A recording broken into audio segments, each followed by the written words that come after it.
Sir, கை கேட்டது வாய் கேட்டணும் sir. அது பாக்கியம். அந்த பாக்கியத்தை தரக்கூடியது 9ஆம் இடம். தன்னாலவே உங்கள் எதிரி, உங்களை விட உங்கள் எதிரி புத்திசாலியாக இருப்பார். எப்பவுமே நோட் பண்ணிக்கோங்க. உங்களை விட உங்கள் எதிரி எந்த நிலையிலும் உங்களுடைய புத்திசாலியான எதிரியை பெறக்கூடிய யோகம் உங்களுக்கு எப்பவுமே மேஷராசி அன்பர்களுக்கு கடைசி காலகட்டத்தில் சற்று தனிமை விரும்பிகளாக மாறுகிறீர்கள். ஐஏஎஸ், யூபிஎஸ்சி எக்ஸாமு, பெரிய பதவிகளில் அமரக்கூடிய வாய்ப்புகளும் உண்டு. ஆக 8ஆம் வீட்டில் அதிபதியாக உங்கள் ராசிநாதனே வருவதனால் விளையாட்டு சம்பந்தப்பட்ட ப்ரொஃபஷன், இந்த ஸ்போர்ட்ஸ் ஒரு கெரியராக எடுத்து இருக்கக்கூடிய மேஷராசி என்பவர்களுக்கு மிகப்பெரிய உயரத்தை எட்டுகிறார்கள் என்னால் அது மிக இல்லை. அடுத்தபடியாக உங்களுடைய 9ஆம் வீடு, உங்களுடைய 9ஆம் வீட்டுக்கு அதிபதி குரு பகவான். இந்த ராசி தனுசு ராசி. இங்கே மூலம், பூராடம், உத்ராடம், கேது, சுக்கிரன், சூரியன் 3 பேரோட நட்சத்திரங்கள் இந்த பாக்யஸ்தானத்திற்கு குரு பகவானே அதிபதியாக மூல திரிகோணம் அடைஞ்சு தன்னுடைய சிறப்பு 5ஆம் பார்வையால் உங்கள் ராசியவே பார்ப்பதினால் மேஷ லக்ன மேஷராசி என்பவர்களுக்கு பிறப்பிலேயே மிகப்பெரிய யோகங்கள் பெற்றவர்களாக பிறப்பிலேயே வராங்க. ஸ்டார்ட்லேயே நல்ல ஒரு யோகமானதை தான் ஆரம்பிக்கிறாங்க. பெரிய மனிதர்களுடைய தொடர்பு. 9ஆம் இடம் என்பது பாக்யஸ்தானம். அப்பாவையும் 9ஆம் இடம் தான் குறிக்கும், பிதாவையும். அப்போது வாழ்க்கையில் என்னென்ன பாக்கியங்கள் வேணுமோ அது தர்மத்தையும் குறிக்கும். தர்மஸ்தானம்னு கூட சொல்லலாம். அந்த வாழ்க்கையில் இருக்கக்கூடிய என்னென்ன பாக்கியம் சார், கை கேட்டது வாய் கேட்டணும் சார். அது பாக்கியம். அந்த பாக்கியத்தை தரக்கூடியது 9ஆம் இடம். அந்த 9ஆம் இடத்திற்கு குரு அதிபதியாக முழு சுபகிரகம் உங்கள் ராசியை தன்னுடைய சிறப்பு பார்வையால் பார்ப்பதனால்தான் மேஷராசி என்பவர்களுக்கு தெய்வத்துடைய அனுகூலம். அதாவது ஒரு படையப்பா படத்தில் கூட சொல்லுவாங்க, படையப்பா நாளைக்கு உன்னோட பொண்ணோட கல்யாணம், அரசாங்கமே அவங்க கையில் இருக்கே படையப்பா, நீ என்ன பண்ண போகிற? அப்போ தலைவர் சொல்லுவார், அட போடா ஆண்டவனே நம்ம பக்கம் இருக்கான்னு. அந்த மாதிரி ஆண்டவன் உங்கள் பக்கம் இருக்கான். அதற்கு சாட்சி உங்களுடைய 9ஆம் வீடு. உங்கள் சுய ஜாதகத்தில் குருவுடைய நிலைமையை தெரிஞ்சு தான் இந்த விஷயத்தை சொல்ல முடியும். கீழே உள்ள வாட்ஸ்அப் நம்பரில் எங்களை தொடர்பு கொண்டீங்கன்னா உங்கள் சுய ஜாதகத்தில் குரு பகவானுடைய நிலைமையை அனலைஸ் பண்ணி உங்களுக்கான பலன்களை துல்லியமாக சொல்ல முடியும். அது 2வது. இந்த பொதுவில் மேஷ லக்ன மேஷராசி என்பவர்களுக்கு பெரிய மனிதர்களுடைய தொடர்பு இருக்கும்னு சொன்னோம். அவங்களால அனுகூலங்களும் வரும். பெரிய கான்ட்ராக்ட்ஸு, பெரிய அக்ரிமெண்ட்ஸு, திடீர் திருப்பு முனை லைஃப்பில். அதாவது ஒரு 20,000 சம்பாதிச்சிருந்தவருக்கு 20 லட்சம் வருமானம் வர திருப்பு முனை, பெயர், சமுதாயத்தில் மிகப்பெரிய பெயர், அந்தஸ்து, கௌரவம், இதெல்லாம் பிறவியில் கிடைக்கக்கூடிய யோகங்களும் உண்டு. அதே மாதிரி புத்திர பாக்கியத்தை பற்றி நான் சொன்னேன். மேஷராசி மேஷ லக்னத்தில் இருக்கக்கூடியவங்களுக்கு 5ஆம் இடத்துக்கு சூரியன் அதிபதியாக வருவதனால் பொதுவிலேயே நல்ல குழந்தைகள், அருமையான பார்க்கறதுக்கே பிரகாசமாக இருக்கக்கூடிய குழந்தைகள் பிறக்கக்கூடிய வாய்ப்புகள் 90% இருக்குது. அதே மாதிரி அந்த குழந்தைகள் ஐஏஎஸ், யூபிஎஸ்சி எக்ஸாமு, பெரிய பதவிகளில் அமரக்கூடிய வாய்ப்புகளும் உண்டு. ப்ரைவேட்டாக இருக்கட்டும், கவர்மெண்ட்டாக இருக்கட்டும்.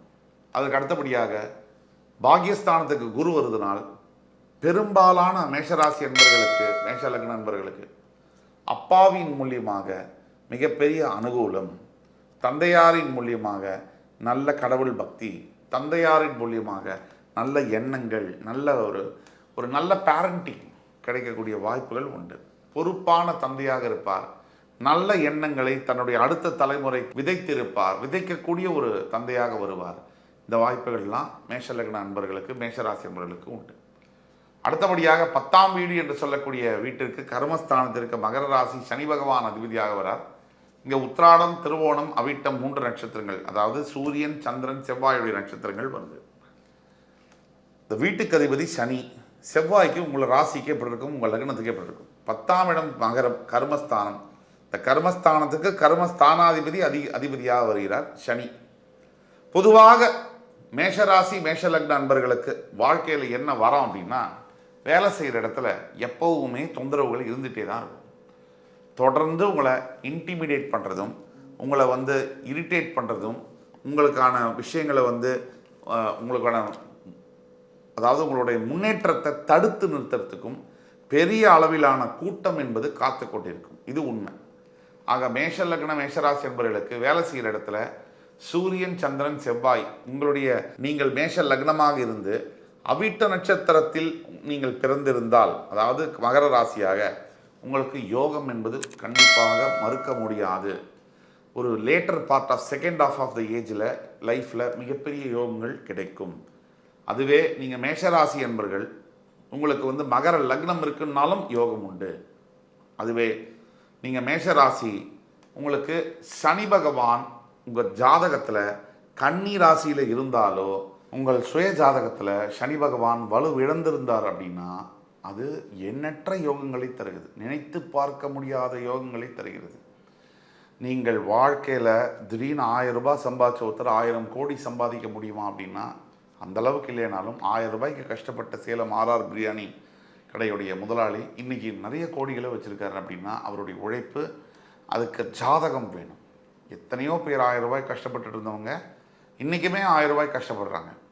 ஒரு சிலர் கோடியில் ஒருத்தர் தான் மிகப்பெரிய அளவில் வாழ்க்கையில் வெற்றிகளை குவிக்கிறார்கள். அதற்கு பல குணாதிசயங்கள் தேவை. பொறுமை, நிதானம், விட்டு கொடுக்கும் தன்மை, மற்றவங்களை நம்மளை மாதிரி பார்க்கக்கூடிய குணங்கள், மற்றவங்களுடைய கஷ்டத்தை புரிஞ்சிக்கக்கூடிய தன்மைகள், விடாமுயற்சி, எவ்வளோ பெரிய பிரச்சனையும் நிதானமாக கையாளுறது, இந்த குணாதிசயங்கள் இருந்தால் ஜெயிக்க முடியும்.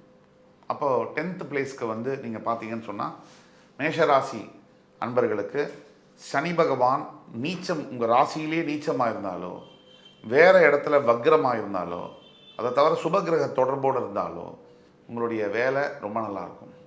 11ஆம் இடத்திற்கும் அவரே அதிபதியாக வர்றார். கும்பராசி காலபுருஷ தத்துவப்படி 11ஆம் வீடு கும்பராசி. அங்கே அவிட்டம், சதயம், பூரட்டாதி, செவ்வாய், ராகு, குருவுடைய நட்சத்திரங்கள் சனியுடைய வீட்டில். இப்போ பார்த்தீங்கன்னு சொன்னால் மேஷராசி என்பவர்களுக்கு பொதுவாகவே ஒரு காலகட்டத்துக்கு பிறகு, ஒரு 40 வயசுக்கு பிறகு வருமானம், இன்கம் என்பது பல மடங்காக பெருகுது. சாதாரண ஒரு தொழிலாளியாக இருந்தவர்கள் கூட திடீர் திருப்பங்கள், திடீர் ஒரு ஃபார்ச்சூன்ஸ், லக்கு, இதெல்லாம் நடக்குதுங்கிறது உண்மைதான். அதாவது திடீர் என்று லைஃப்பில் ஒரு பெரிய டேர்னிங் பாயிண்ட்ஸ் எல்லாம் நடக்குது. அது சுய ஜாதகத்தில் அந்த ப்ரொவிஷன்ஸ் இருக்கணும். அதை நீங்கள் காமிக்கணும். கீழே வாட்ஸ்அப் நம்பரில் எங்களுக்கு காமிக்கணும்.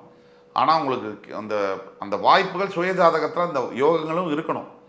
பொதுவாக மேஷராசி என்பவர்களுக்கு 40 வயசுக்கு மேலே பெரிய யோகங்கள் கிடைக்குது, பெரிய அளவில் பொருளாதாரத்தில் முன்னேற்றங்கள் இருக்குது, சமுதாயத்தில் மிகப்பெரிய அளவில் பெயர் கிடைக்குது அப்படின்னா அது மிகையில்லை.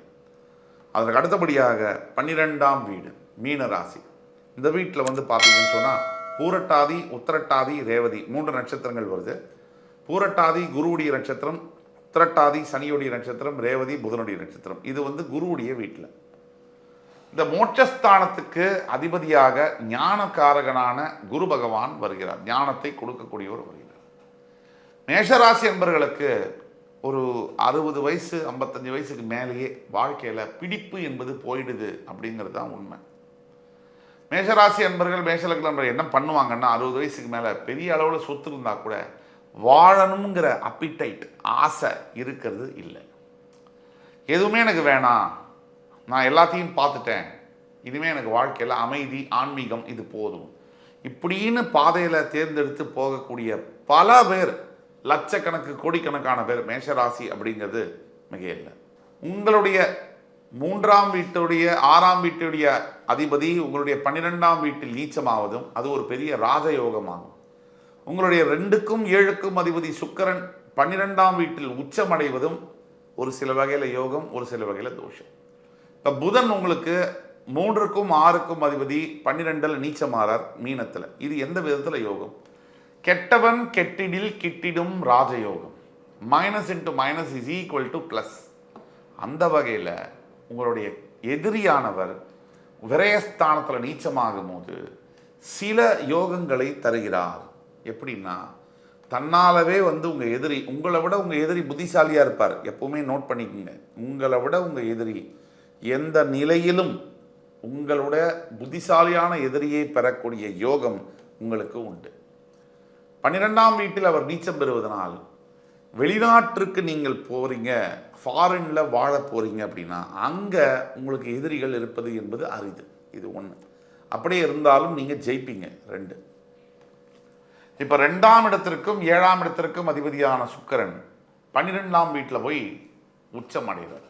இது என்ன ப்ராப்ளம் அப்படின்னா, இல்லற வாழ்க்கையில் பெரும்பாலான மேஷராசி மேஷலக்ன நண்பர்களுக்கு திருப்தி என்பது கிடைப்பதில்லை. வேணுங்கிற அளவுக்கு ஒரு செக்ஷுவல் ப்ளஷரோ செக்ஷுவல் கன்சென்ட்மெண்ட், அதாவது ஒரு திருப்தி கண்டென்மெண்ட் இதெல்லாம் இருக்கிறது இல்லை. அடுத்தடுத்து அந்த திருப்தி அடையாத தன்மை என்பது பெரும்பாலானவர்களுக்கு இருக்கிறது. உங்களுக்கு இல்லை, உங்களுடைய துணைவியாருக்கோ இல்லை துணைவனுக்கோ கூட இருக்கலாம்.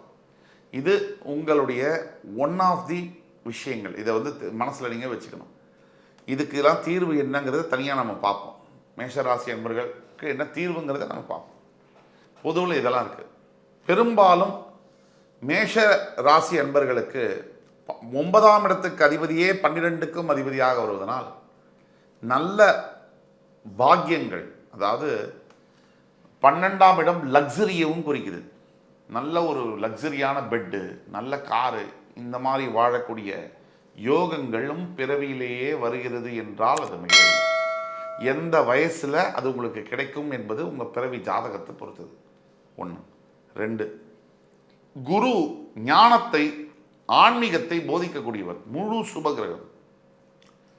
அதனால ஃபாரின் சம்பந்தப்பட்ட விஷயங்கள் 8ம் சரி 12ம் சரி சம்பந்தப்பட்டதுனால 12ஆம் இடத்துக்கு குருவே அதிபதியாக வருவதனால், அவரே பாக்கியத்துக்கும் அதிபதியாக வருவதனால் உங்களுக்கு என்னன்னா மேஷ லக்ன மேஷராசி என்பவர்களுக்கு பெரிய அளவில் ஃபாரின் லைஃப் என்பது, ஃபாரின் எஜுகேஷன் கல்வி, வெளிநாட்டு கல்வி, வெளிநாட்டு திருமணம், வெளிநாட்டு வேலைவாய்ப்பு, வெளிநாட்டில் வீடு வாசல் வாங்குவது, செட்டில் ஆகுவது போன்ற விஷயங்கள் மிக பெரிய அளவில் சக்சஸை கொடுக்கிறது என்றால் அது மிக இல்லை.